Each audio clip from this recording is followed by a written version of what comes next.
आपदा प्रभावित रैणी व अन्य गांवों के लोगों ने जोशीमठ में पूर्व मंत्री राजेंद्र सिंह भंडारी की अध्यक्षता में बैठक कर लापता लोगों को जल्द ढूंढने की मांग की। भंडारी ने कहा कि लोग इस तबाही के बाद परेशान हैं, लेकिन उनके लापता परिजनों को अभी तक नहीं ढूंढा जा सका है। कहा कि जो लोग इस आपदा में मारे गए हैं, उनके परिजनों को एनटीपीसी एवं ऋषिगंगा प्रोजेक्ट 50 लाख रुपए का मुआवजा एवं पक्की नौकरी दे। आरोप लगाया कि ऋषिगंगा पावर प्रोजेक्ट के नुमाइंदे पिछले कुछ दिनों से क्षेत्र से लापता हो गए हैं, जिससे लोगों में रोष बढ़ गया है। कहा कि ग्रामीणों का कहना है कि ऐसे संभावित स्थान जहां पर मलबे के अंदर लोग दबे हो सकते हैं, में मशीनों से खोजबीन नहीं की जा रही है।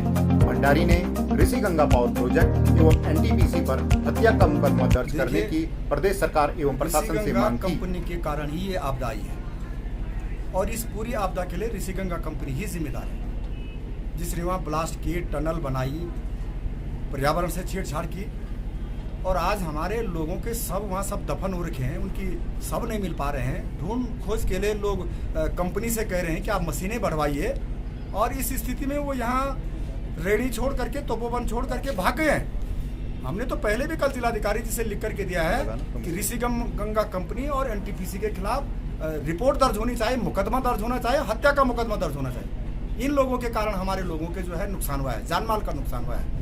और आज भी देखो सारी माँ बहनें यहाँ आई हुई है, सबका ये मानना है कि जहाँ शव पड़े हुए हैं, जो ऋषिगंगा है उसका कोई जिम्मेदार ऑफिसर वहाँ पर नहीं है और कोई नदी में उतारने के लिए तैयार नहीं है। इसलिए लोगों का आक्रोश है, लोग सड़कों पे उतरेंगे।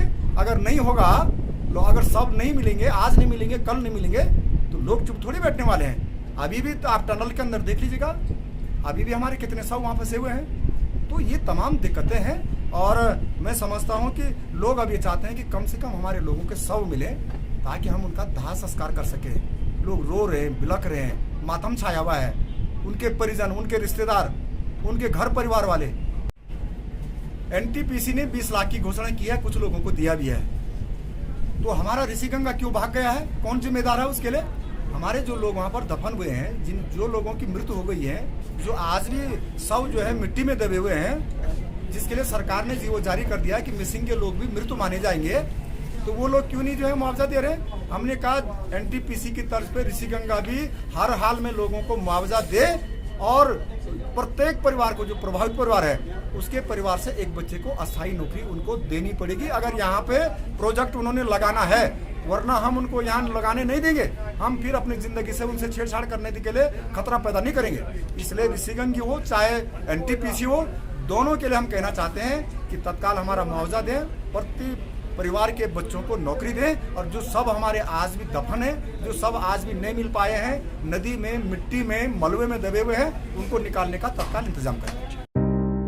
वहीं पूर्व प्रमुख ठाकुर सिंह राणा ने आरोप लगाया कि जोशीमठ में तेजी से कयासों का बाजार गर्म है कि ऋषिगंगा कंपनी के मालिकों में एक बीजेपी का बड़ा नेता भी शामिल है, जिस कारण से रैणी में तैनात उनके लोगों को जोशीमठ से बाहर भागने में मदद की गई है। आरोप लगाया कि इसी कारण से कंपनी ने अभी तक मृतक लोगों के आश्रितों के लिए मुआवजे की घोषणा नहीं की है।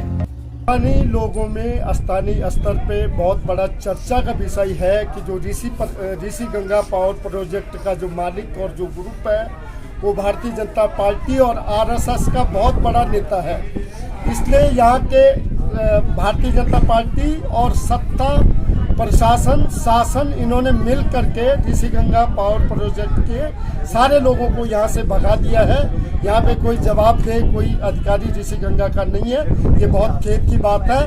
भैया नहीं है, सब दीपसी उसका खड़ा हो रखा वहाँ पर, वो करे कि हम काम नहीं करे, जहाँ हमारे गाँव के बच्चा फंस रखा वहाँ तो नहीं कर सकते, पर जहाँ नीचे में है वो टर्मिनल में फंस रखा उस पर नहीं निकाल सकते वो लोग। वो भी सारे बच्चों हैं, कितने हिमाचल के लड़के हैं वहाँ, लोग करे कि जो उतर थे 36 लड़के हैं, वो जितने पर हो गया वो अंदर हुआ, वहाँ से निकालने नहीं पा रहे हैं। बस कोई सरकार, कोई हमारे वो खुदाई नहीं करे, जो जिसपी वाले हैं वो बैठ रखे हुआ।